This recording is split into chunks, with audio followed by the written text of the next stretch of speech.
مولا علی شیر خدا نے اپنی زندگی ساری 9 سال کی عمر تھی جب کلمہ پڑھا تھا، 9 سال کی۔ حضور نے سب گھر والوں کی دعوت پکائی، اور جب سب لوگ آ گئے سارے خاندان والے، تو فرمایا میں اللہ کا نبی ہوں، کون کون میری مدد کرے گا؟ آپ کو پتہ ہے نا کہ جب مشکل وقت آتا ہے نا، یہ تو تب پتہ چلتا ہے نا ساتھ کون چلتا ہے۔ امیر آدمی ہو نا، جس کے پاس 10 کروڑ روپیہ ہو، اور وہ اپنے مکان کا تیسرا لینٹر ڈالنے لگے نا، تیسرا، تو سارے بڑے بڑے لوگ آ کے پوچھتے ہیں چودھری صاحب کوئی ضرورت ہوئی تو بتانا، پیسے پوچھے۔ تو غریب آدمی کی چھت گر جائے تو اسے کوئی بھی نہیں پوچھتا، بلکہ جن سے تعلق ہوتا ہے وہ بھی موبائل بند کر لیتے ہیں، وہ کہتے ہیں اب اس نے واپس کیسے کر دیں۔ حضرت مولا علی اس زمانے میں جب سام سونگ گیا سب کو، حضور نے فرمایا کون کون میرے ساتھ چلے گا؟ روٹی بھی کھا لی، گھر بھی آ گئے، صادق اور امین بھی کہہ دیا، جب کہا چلے گا کون کون؟ چپ کر گئے۔ تو حضرت علی کہتے ہیں جب میں نے حضور کے چہرے پر ذرا پریشانی دیکھی نا، یہ چلتے کیوں نہیں؟ تو آپ فرماتے ہیں کہ ابھی میں کھجور کھا رہا تھا، کرتا لمبا پہنا ہوا تھا، سب سے پیچھے بیٹھا تھا، اور حضرت علی کا قد بھی درمیانہ تھا۔ آپ فرماتے ہیں میں اٹھا اور کھجور ابھی میرے منہ میں تھی، جھٹ پٹ میں نے اسی طرح نکال کر جیب میں ڈال، اور میں پنجوں کے بل کھڑا ہو گیا، دونوں بازو کھڑے کر کے کہا حضور یہ نہیں بولتے تو نہ بولیں، انا ناصرو کا یا رسول اللہ، انا حافظو کا یا رسول اللہ۔ حضور آپ جہاں جہاں کہیں گے علی آپ کا مددگار بنے گا، دین کی مدد کرے گا، اور اگر آپ تک کوئی آئے گا تو علی آپ کی حفاظت کرے گا۔ 9 سال کی عمر میں چلے علی دین کی نوکری پہ، پھر بدر میں بھی پہلی صف میں، احد میں بھی پہلی صف میں، خندق میں بھی پہلی صف میں۔ ایک جنگ میں حضور نے کہا علی تو رہ جا، اس دفعہ رہ جا، تو عرض کی رو پڑے حضرت علی، دلیر آدمی تھے، رو پڑے، کہنے لگے حضور آپ مجھے بچوں اور عورتوں کے پاس چھوڑ کے جا رہے ہیں، حضور مجھے لے چلے، میں میدان کا زندگی ساری گزار دی، ساری زندگی گزار دی، اپنے زمانے میں آپس کا اختلاف بھی دیکھا، ساری زندگی شیر خدا نے دین کو دے دی۔ کوفے کی جامع مسجد میں 21 رمضان کو جب حضرت علی کو خنجر لگا نا، تو تاریخ میں جملہ محفوظ ہے، خنجر لگا نا جب وہ 9 سال کی عمر میں یاری لگائی، 63 سال عمر ہو گئی، جب خنجر لگا تو کہنے لگے فزت برب الکعبہ، مجھے رب کعبہ کی قسم آج کامیاب ہو گیا ہوں، پانی پرن سہیلیاں تے رنگا رنگ کڑے، اسی پریا اس دا جانیے جس دا توڑ چڑھے۔ کہا دیکھو بھائی میں آج کامیاب ہو گیا، میں کامیاب ہو گیا، وہ جو میں نے کہا تھا حضور میں ساتھ رہوں گا، تے لے سجنا سا توڑ نبھائی، جان دیتی راہ تیرے، دے دیا ہر چیز دین کو دے دی۔ کون سی پراپرٹی چھوڑ کے گئے پیچھے؟ کون سا نظام بنا کے گئے؟ امام حسن بھی شہید ہوئے، پتہ ہے آپ کو؟ امام حسن کا بھی دن منانا چاہیے کہ نہیں؟ ان کے یوم وصال پہ بھی کوئی جلسہ کر لیا کرو، بڑے ہیں امام حسین سے، جدھر سارا زمانہ چلتا ہے ادھر چل پڑتے ہو۔ حدیث میں جہاں جہاں نام آیا نا، پہلا امام حسن کا ہے، دوسرا امام حسین کا ہے، اور امام حسین کے اپنے جملے ہیں، فرماتے ہیں میرا بھائی نہیں، میرا امام بھی ہے، میرا امام بھی ہے۔ اور آپ فرمایا کرتے تھے میں نے بڑی چیزیں اس حسن سے سیکھی ہیں، جو انہوں نے سیکھا ایک بتاؤں اس میں سے؟ کچھ لوگ تھکے ہیں آپ میں سے، حالانکہ میں تو زیادہ سفر کر کے آیا ہوں، عرض کروں جو انہوں نے سیکھا ہے؟ سنو، امام حسین خود بتاتے ہیں، فرماتے ہیں کہ اب میرے بھائی نا امام حسن اپنی ایک بیوی کو طلاق دینا چاہتے تھے، اختلاف شدید ہو گیا، بات طلاق تک آ گئی، مجھے پتہ چلا تو میں پہنچا، میں نے کہا بھائی جان کیا اختلاف ہے بھابھی سے؟ سنا طلاق دینے لگے ہیں، فرمایا ہاں طلاق دے دوں گا۔ چلی گئی ہے میکے، فرمایا بتائیں غلطی کیا، کیوں دے رہے ہیں؟ تو امام حسن فرمانے لگے حسین آپ نے قرآن نہیں پڑھا؟ میں نے کہا جی پڑھا ہے، بتائیں۔ کہنے لگے اللہ فرماتا ہے ہن لباس لکم وانتم لباس لہن، مرد عورتوں کا لباس ہے، عورتیں مردوں کا لباس ہیں۔ فرمایا میری بیوی میں کوئی کمزوری ہوگی تو میں پردہ ڈالوں گا کہ دنیا کو بتاؤں گا؟ امام حسین کہتے ہیں میں نے اٹھ کے بھائی کا ہاتھ چوما، میں نے کہا آیت میں نے پہلے بھی پڑھی تھی، تفسیر آج سمجھ میں آئی ہے، تفسیر آج سمجھ میں آئی ہے، میرے بڑے بھائی نے سمجھائی ہے، سمجھ میں آئی۔ کہتے ہیں کچھ دنوں کے بعد امام حسن نے بیوی کو طلاق دے دی، میں پھر آیا اور میں نے کہا میرے شانوں والے بھائی آپ بھی بتا دیں کیا مسئلہ تھا؟ تو کہتے ہیں میرا ماتھا چوما میرے بڑے بھائی نے، اور کہنے لگے حسین چھوڑ، وہ غیر محرم بیوی ہے، میں کسی غیر کی باتیں تیرے ساتھ کیا کروں؟ طلاق دے دی، غیر محرم ہو گئی، اب اس کا ذکر کیا چھیڑنا؟ کہتے ہیں میں سمجھ گیا، کہ میرا بھائی قرآن کی اس روح کو جانتا ہے جو حسین تک بھی پہنچ رہی ہے۔ بھائیو، امام حسن رضی اللہ تعالیٰ عنہ، آپ کو پتہ ہے یہ کائنات کا وہ عظیم شخص ہے، حسن ابن علی، وہ عظیم ہستی ہے جس نے تاج چھوڑ دیا، تخت چھوڑ دیا، پر نبی پاک کی امت کو جوڑ دیا۔ نبی کریم نے ان کو اپنے ساتھ بٹھا کے کہا تھا، صحیح بخاری میں موجود ہے، کہا یہ میرا بیٹا حسن سید ہے، یا مسلمانوں کی دو جماعتیں لڑیں گی تو یہ صلح کرائے گا۔ حضرت امام حسن نے تخت چھوڑا، تاج چھوڑا، لیکن مسلمانوں کو آپس میں اتنی بڑی قربانی، اتنی بڑی قربانی۔ یہاں تو بھائی چھوٹا سا مسئلہ ہوتا ہے، مسجد میں اچھے بھلے امام صاحب نماز پڑھا رہے ہوتے ہیں، بچے پڑھ رہے ہوتے ہیں، اور مسجد میں تو تقریباً 15-20 چودھری اتوار مسجد میں ہوتے ہیں۔ تو پنڈ تو نہیں ہیں جی؟ چلو اللہ کا شکر ہے جی، اتنے نہیں تھوڑے نے، چلو اللہ کرے وہ بھی نال ہی رل جان، درویشی چنگی چدرا دا کی کرنا ہے۔ تو ویسے میں نے دیکھا ہے تھوڑی سی جو کسی شہر کی بڑی مسجد ہوتی ہے اس میں 15-20 چودھری ہوتے ہیں، اور مولوی صاحب کی مجبوری ہے سب کی مان کے چلنا، دو کی نہ مانے قاری صاحب، دو کی۔ اب وہ یہ نہیں دیکھیں گے کہ دین کا نقصان ہو رہا ہے، مسجد کا مسئلہ ہے، بچوں کا مسئلہ ہے، ان کو تو ذات کا مسئلہ ہے، میری نہیں مانی لیا چھٹی۔ وہ خدا کے بندو، ہم 2 منٹ کے لیے چدراہٹ نہیں چھوڑتے، دین کا نقصان کر دیتے ہیں۔ امام حسن نے پوری حکومت چھوڑ دی، پوری حکومت۔ اتنا بڑا سخی کم آپ کو ملے گا جو سخاوت کرے اور نبی کی امت کو بچائے صلی اللہ ہو۔ یہ بات بیان نہیں ہوتی، اکثر نہیں ہوتی، شاید پورے کربلا میں آپ نے نہ سنی ہو، اللہ ماشاءاللہ۔ اس کو سمجھے امام حسن۔ اور پھر مزے کی بات، امام حسن بھی شہید ہوئے، انہیں زہر دیا گیا، اور جب وہ شدید بیمار ہو گئے نا، زہر اثر کر گیا، تو امام حسین آئے، بڑے پریشان ہوئے، رو پڑے، کہنے لگے بھائی مجھے بتاؤ کس نے زہر دیا؟ تو امام حسن کہنے لگے حسین مجھے شک ہے ایک شخص پر، لیکن شک ہے بھائی، اگر صرف شک ہے تو میں کسی بے گناہ کو بدنام کیسے کر دوں، تمہیں کیسے نام بتا دوں؟ یہ نامعلوم پرچے کراتے نہیں ہم روز ہی نامعلوم پرچے، جس پہ دشمنی ہے اس کا نام لکھا دو، ختم ہو گئی بات۔ امام حسن کی تربیت دیکھو، فرمانے لگے جس پر مجھے شک ہے اس کا نام بتا دوں، تو اگر وہ نہیں تو بے گناہ کا ذکر کیسے کر دوں؟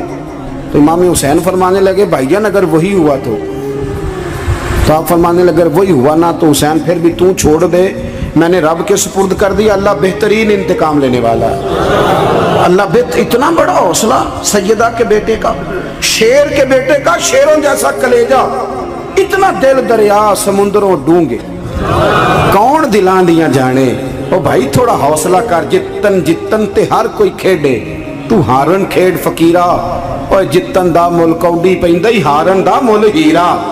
اور کہیں بیک بھی تو ہو نا، کہیں تو درگزر بھی تو کرنا، کہ ہر جگہ چھا کے رہنا ہے، ہر جگہ چھا کے رہنا ہے۔ میرے ایک سنگی ہیں، آپ کو پتہ یہ جو اسٹیج پہ بیٹھنے والے لوگ ہوتے ہیں نا، یہاں تو اچھے لوگ بیٹھے ہیں، میری طرح کے جو لوگ، جو اسٹیج پہ بیٹھنے کا عادی ہو جاتا ہے وہ نیچے بیچارہ بیٹھ بھی نہیں سکتا، یہ مسئلہ ہو جاتا ہے۔ میں اکثر کہتا ہوں کہ کبھی نیچے بیٹھ کے تو دیکھو کیا حرج ہوتا ہے۔ اگر کسی بندے کی کوئی شان ہے تو وہ جو سب سے پیچھے بیٹھا ہے اس کی شان ویسی کی ویسی ہے، کوئی کمی آ جائے گی؟ کچھ بھی نہیں۔ مجھے ذاتی طور پر دیانتداری سے کہتا ہوں، مسجد میں بیٹھا ہوں، جب میرے آنے پہ لوگ نعرے لگاتے ہیں مجھے تکلیف ہوتی ہے۔ میں کہتا ہوں یار نبی پاک کی نعت چل رہی تھی، اس کا ادب زیادہ ہے یا اجمل قادری کا ادب زیادہ ہے؟ چھوڑیں آپ، جو آیا ہے وہ بیٹھ جائے گا، ختم ہو گئی بات۔ اور ویسے بھی جو لوگ جلسوں کے لیے محنت کرتے ہیں نا، بیچارے اشتہار لگاتے ہیں، مسجد کی صفائی کرتے ہیں، جو لنگر پکاتے ہیں، وہ تو اسٹیج پہ آتے ہی نہیں، حالانکہ زیادہ ثواب تو ان کو ملتا ہے، وہ تو پیچھے چھپے ہوتے ہیں۔ میں کئی دفعہ مجھے پتہ چل جائے نا اس کارکن نے زیادہ کام کیا اس جلسے کے لیے، تو میں اس کے کان میں کہتا ہوں میرے لیے بھی دعا کری، اس لیے کہ تو نے محنت کی ہے، تیرا اجر اور ہے۔ ہم تو شان سے آئے بیٹھے اور چھٹی کر گئے۔ بھائی تھوڑا پیچھے بھی دیکھیں، نبی کریم کے پورے خاندان کی قربانیاں، پورے خاندان۔ دوپہر کو کھانا نہ پکا ہو تو ہمارے بچے موبائل توڑ دیتے ہیں، اور شام کو مرضی کا نہ پکا ہو تو واک آؤٹ کر جاتے ہیں، کہتے ہیں لے آؤ پیسے پھر برگر لے آئیے، میری مرضی کا نہیں پکا۔ سیدہ فرماتی ہیں میرے گھر میں مہینہ چولہا نہیں جلا، مہینہ چولہا۔ 3 روزے رکھے سیدہ فاطمہ نے، مولا علی نے، امام حسن نے، امام حسین نے، اور تینوں دن افطار کے وقت فقیر مانگنے آ گیا تو کھانا وہاں دے دیا۔ آپ کا کیا خیال ہے جو بے صبرا آدمی ہو وہ کربلا میں جا کے لڑے گا؟ جس کو عادت ہی نہ ہو بچپن سے ٹھہرنے کی وہ لڑے گا، جو ذرا ذرا سی بات پہ ڈگمگا جاتا وہ لڑے گا، اسٹیج پہ نہیں بٹھایا تو لڑ پڑے وہ لڑے گا۔ او خدا کے بندو، بڑا حوصلہ چاہیے، بڑا ظرف چاہیے۔ امام علی مقام کا ایک قد ہے، ان کا ایک وقار ہے، ان کا ایک حسن ہے۔ امام حسین رضی اللہ تعالیٰ عنہ نے 25 حج کیے ہیں مدینے سے مکے پیدل جا کے، دونوں بھائیوں نے ہر روز 10 سپارے قرآن پاک کے امام حسین پڑھتے تھے۔ حضرت عبداللہ ابن زبیر کہتے ہیں میں سیدہ فاطمہ کے بیٹے حسن اور حسین سے جب بھی ملا ہوں دونوں بھائیوں نے روزہ رکھا ہوا ہوتا تھا۔ انہوں نے اپنی زندگی تقوی سے گزاری، پرہیزگاری اور سخاوت۔ سبحان اللہ۔ پتہ ہے سخی مالدار نہیں ہوتا، حضور نے فرمایا بندہ دل کا غنی ہوتا ہے۔ مالدار تو بندہ بنتا ہی تب ہے جب پیسے جمع کرے، سخاوت کرنے سے تھوڑی مالدار بنے گا۔ اس لیے درویش کہتے ہیں مالا والے سخی نہیں ہوندے، سخیاں کل مال نہیں ہوندا۔ سنیں بہت بڑی سخاوت کی اپنی زندگی میں، ساری زندگی سخاوت میں گزار دی، ساری زندگی۔ امام حسن نے بھی، امام حسین نے جو آیا دے دیا، جو آیا دے دیا، ہزاروں دینار آتے۔ ایک دن ایک فقیر مانگنے آ گیا تو امام حسن حسین دونوں تھے، کہنے لگا میں نے سنا ہے بڑے لاجپال ہو، غریب ہو، مہربانی ہو جائے۔ فرمایا بیٹھ جاؤ رزق آنے والا ہے۔ تھوڑی دیر گزری تو 3000 دینار آئے۔ ویسے میرے کو 3 لاکھ روپیہ ہوتے مسیطے کنے دینے چاہیے دن؟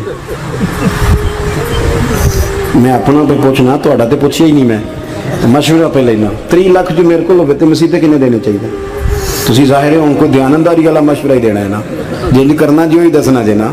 کتنا 1000 ہیں؟ میں کبھی کبھی پیار سے بات سناتا ہوں۔ ایک سنگی میرے پاس آیا، کہنے لگا سب دعا کرو اللہ میں پیسے دے، میں وہ راہ دے آؤں گا۔ میں کہ یا اللہ 10 کروڑ دے، 9.5 کروڑ تیرے راہ دے چھڑے گا۔ وہ بھی ہسی آئی ہے جو میں تسی ہسے ہو نا، آمین نہیں زوا کی، یا چپ کر گیا یا کوڑن لگ گیا۔ اور میں کہ کرما لیا آمین تے آگ تینوں تے 50 لاکھ پھر بھی پیا بچدا سی، لیکن اسی دعاواں وچ بھی 9.5 کروڑ دین لئی تیار، ناراض نہ ہونا، دعاواں وچ بھی تیار نہیں، مزاج ہی نہیں، طبیعت ہی نہیں۔ سیدہ فاطمہ الزہرا کے پاس 40 اونٹ کھڑے تھے۔ ایک بی بی آئی، وہ کہنے لگی اماں جی یہ جو اونٹ کھڑے ہیں یہ میرے ہیں، اب بتائیں میں اللہ کے رستے میں دوں تو کتنے دوں؟ سیدہ فاطمہ کہنے لگی 1 بکری دے دے۔ وہ کہنے لگی حضور اگر آپ کے پاس 40 ہوتے تو آپ کتنے دیتی؟ سیدہ فرمانے لگی میں سارے کے سارے دے دیتی۔ تیرے لیے مسئلہ اور ہے، میرے لیے فتویٰ اور ہے، سارے دے دے۔ 3000 دینار آئے امام حسن اور حسین کے پاس۔ فقیر بیٹھا ہے، فقیر کہتا ہے میرے دل میں خیال تھا کہ 5-10 دے دیں تو میری موج بن جائے گی، پر مجھے نہیں پتا تھا کہ اتنے سخی گھرانے کے پاس آیا ہوں۔ 5-10 دے دیں تو موج بن گئی۔ کہتے ہیں امام حسن نے 3000 دینار میری ہتھیلی پہ رکھے اور میرا ماتھا چوم کے کہنے لگے یار میرا تو خیال تھا کہ تیرے انتظار پر تجھے کچھ ملے گا، پر یہ رکھ لے، مجھے پتا ہوتا کہ تجھے اتنا ملنا ہے تو میں تجھے انتظار نہ کراتا۔ جلدی دے، خود بھیک دے، خود ہی کہیں منگتے کا بھلا ہو۔ اپنی زندگی نفاست سے گزاری اہل بیت، قربانی دے کے گزاری۔ حضرت امام حسین رضی اللہ تعالیٰ عنہ یہ حضور کی اولاد پاک ہیں۔ پیروں کو نہ تھوڑی مٹی لگ گئی، عمر جوانی کی تھی، داڑھی مبارک ساری سیاہ تھی، کالی تھی۔ حضرت ابو ہریرہ ان سے سالوں بڑے تھے، امیر المومنین فی الحدیث۔ حضرت ابو ہریرہ نے دیکھا کہ امام حسین کے مقدس قدموں کو مٹی لگ گئی۔ کسی سے بھی کہا جا سکتا تھا ذرا امام صاحب کی توجہ کرانا، یہ ذرا مٹی اتار دینا، لیکن حضرت ابو ہریرہ جھٹ سے اٹھے، اپنی پگڑی کھولی، اس کا پلو لیا اور حضرت امام حسین کے پیروں سے مٹی صاف کرنی شروع کر دی۔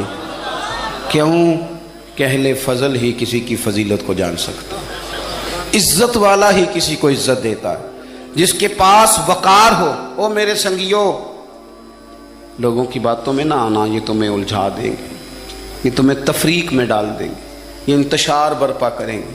یہ وہ حسین جماعت ہے جو حضور کے سامنے بیٹھا کرتی تھی۔ ان سے پیار کرنا، ان سے محبت کرنا۔ آپ کبھی ترمذی کی ایک حدیث پڑھیں تو مر جانے کو جی کرتا ہے۔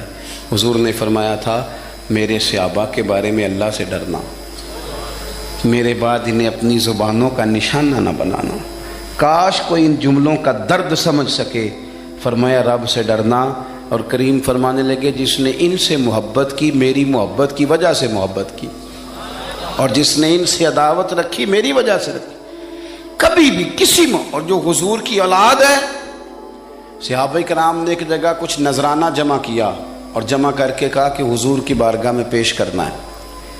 اخراجات بہت زیادہ ہیں اور ظاہری وسائل اس ترتیب سے نہیں ہیں.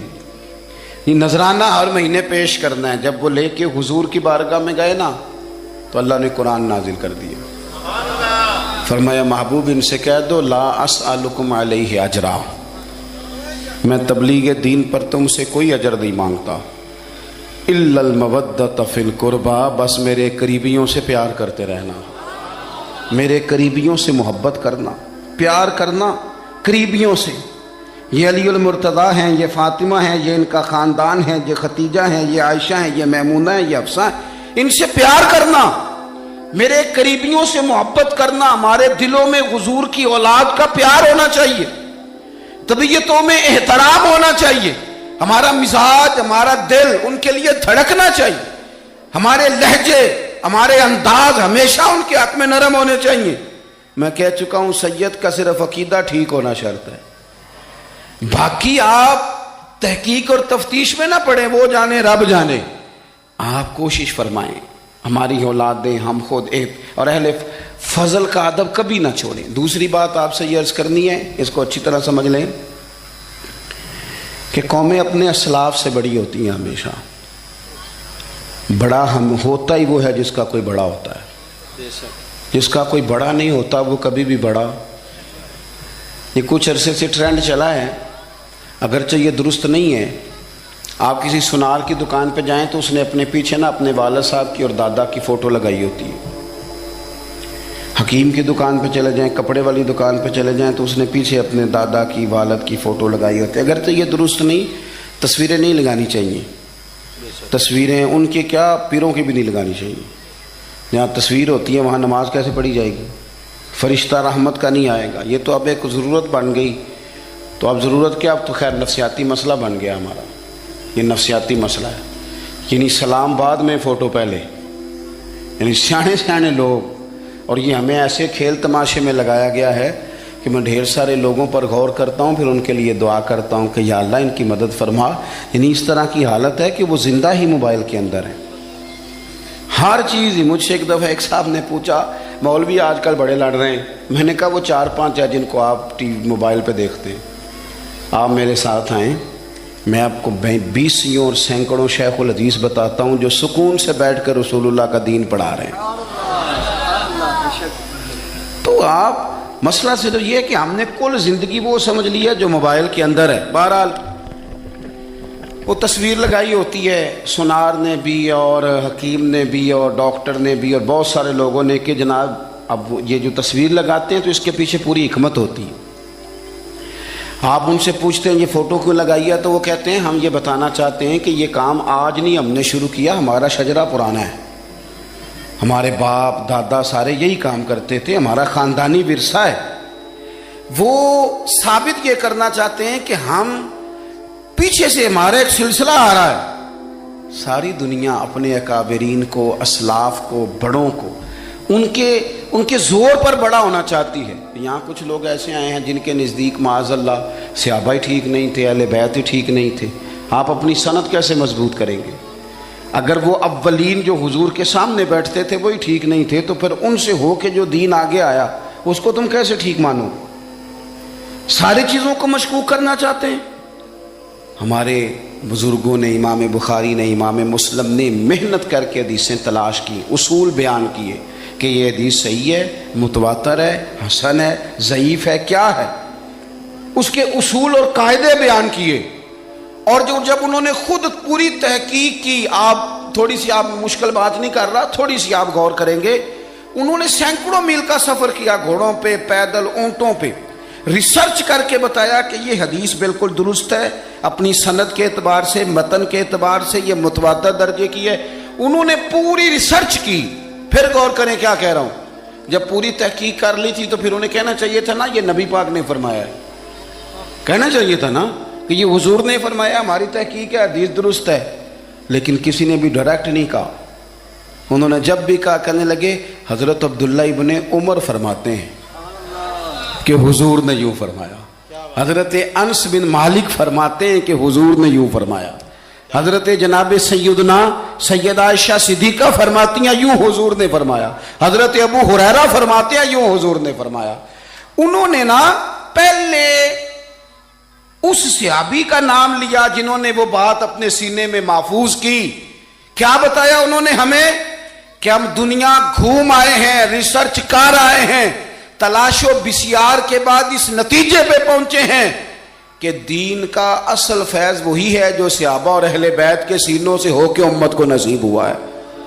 اصل فیضان وہ ہے جو وہاں سے ہو کے آیا ہے. تو ایک بات تو یہ کہ اہل فضل کی عظمت, اور دوسری بات کہ اپنے اکابرین کے ساتھ جوڑ کے رہنا, اور تیسری بات حضرت سیدنا امام حسین, حضرت امام حسن رضی اللہ تعالی عنہما, ان دو شہزادوں سے نا نبی پاک صلی اللہ علیہ وسلم نے جو محبت فرمائی ہے نا وہ بھی بڑی قابل دید ہے.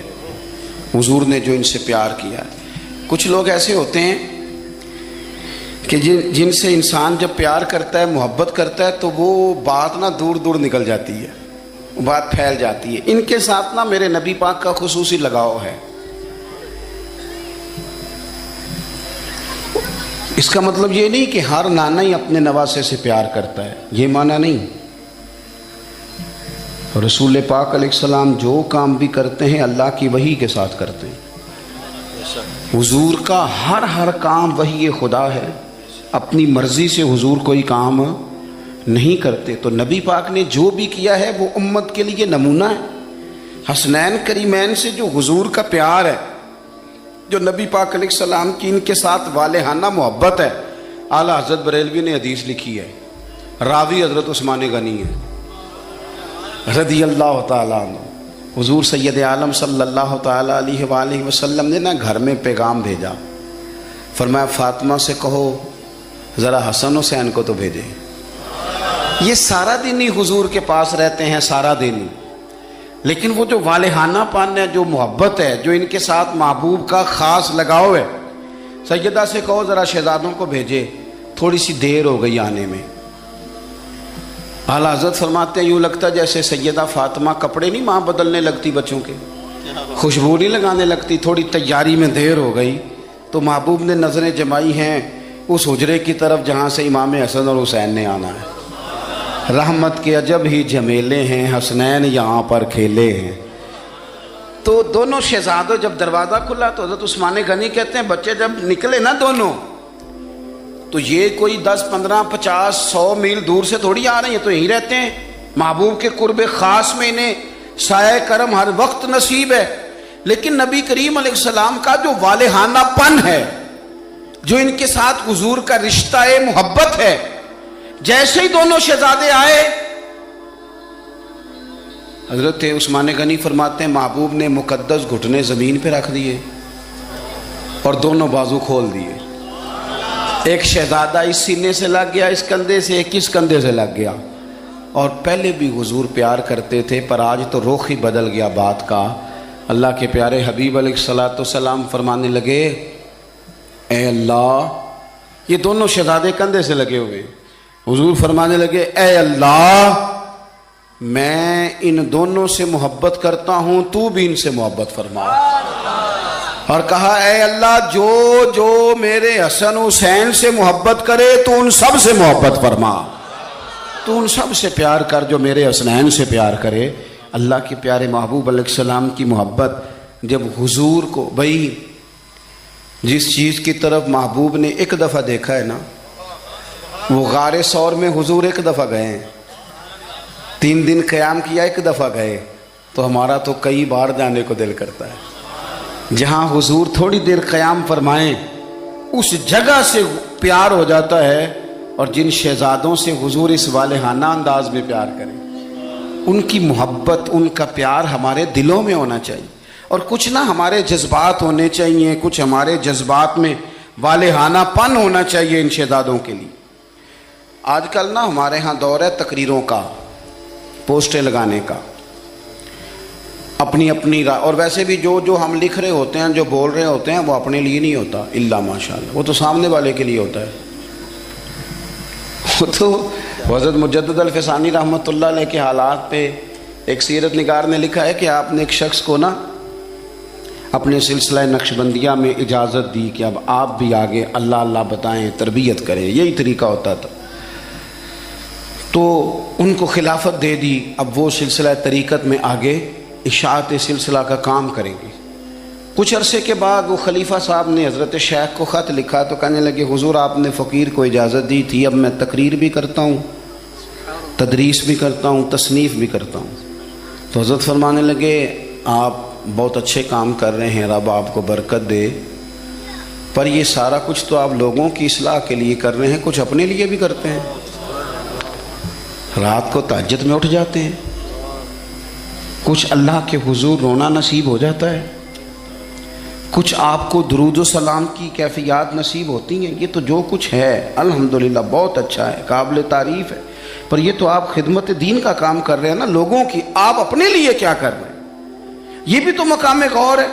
بہت ساری چیزیں آج ایسی ہیں جو تقریروں میں تحریروں میں، لیکن ہمارے پرانے بزرگ جو تھے ان کا حسین کی وہ شخصیت تھی کہ مشکات میں حدیث ہے، نبی پاک صلی اللہ تعالی علیہ وسلم کی چچی جناب ام فضل صبح صبح گھبرائی حضور کی بارگاہ میں آئیں، عرض کی یا رسول اللہ صلی اللہ علیہ وسلم آج میں نے عجیب خواب دیکھا ہے، میں ڈر گئی ہوں۔ حضور نے فرمایا چچی کیا دیکھا؟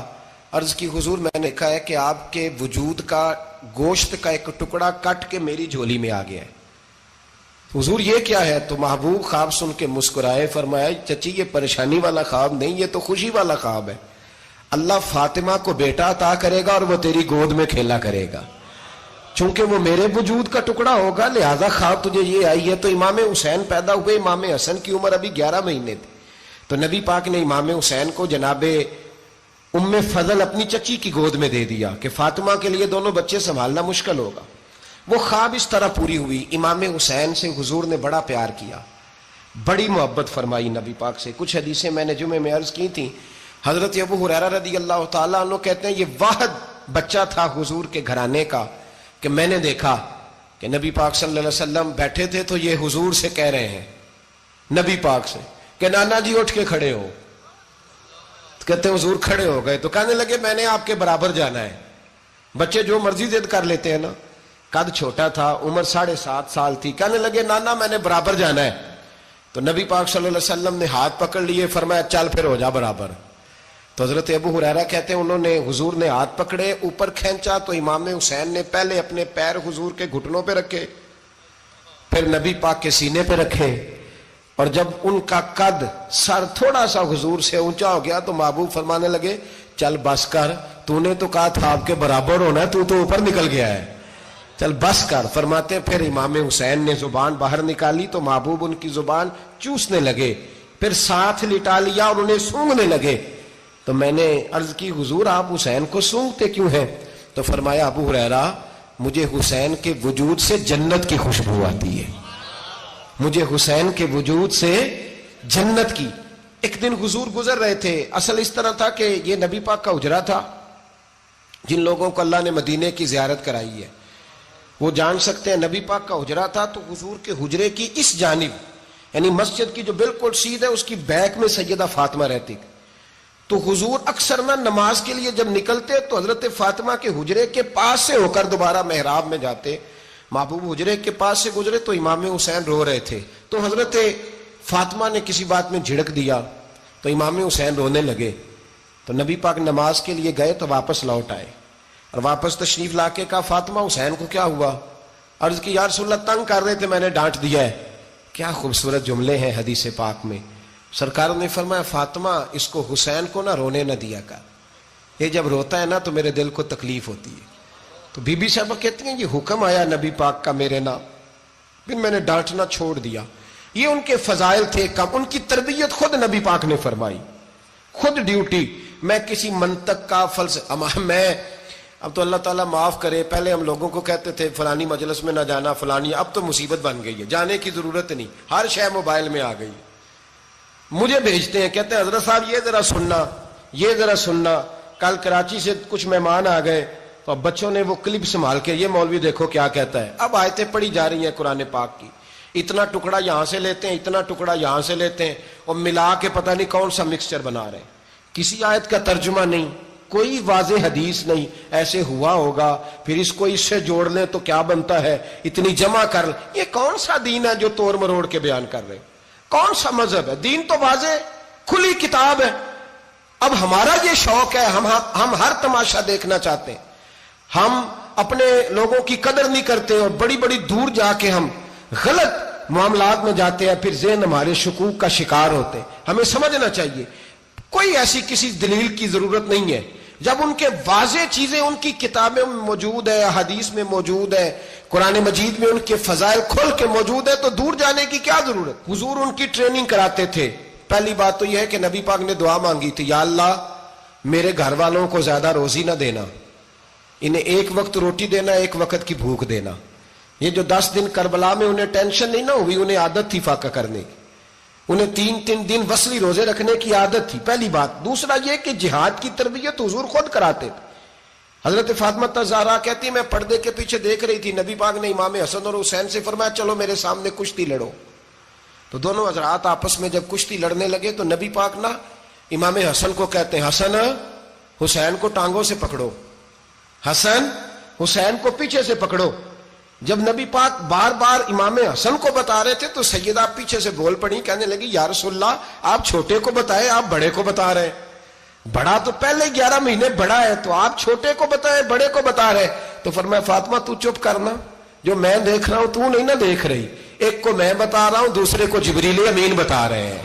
تو یہ حضور نے اپنے سامنے ان کی تربیت کی۔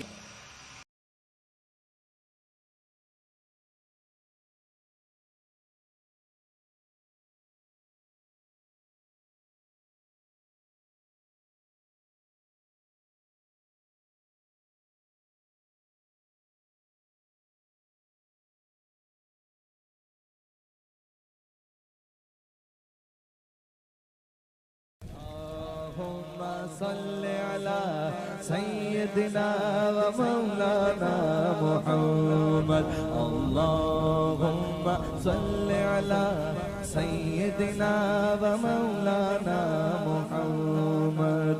اللہ کے شیر حیدر کرار پر درود، اللہ کے شیر حیدر کرار پر درود،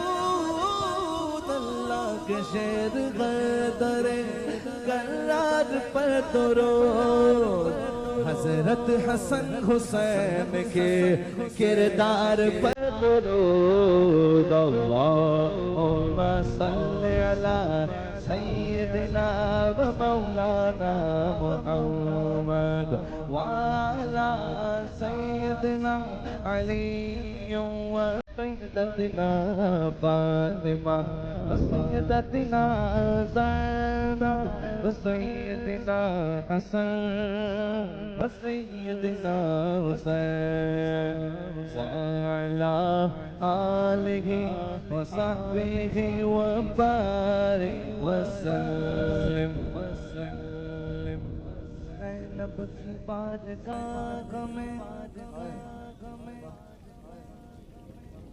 زینب کی بارگاہ میں، زینب کی بارگاہ میں، زینب کی بارگاہ میں سلام نیاز ہے، زینب کی بارگاہ میں سلام نیاز ہے، جو مرتضیٰ کی لاڈلی زہرا کا ناز ہے۔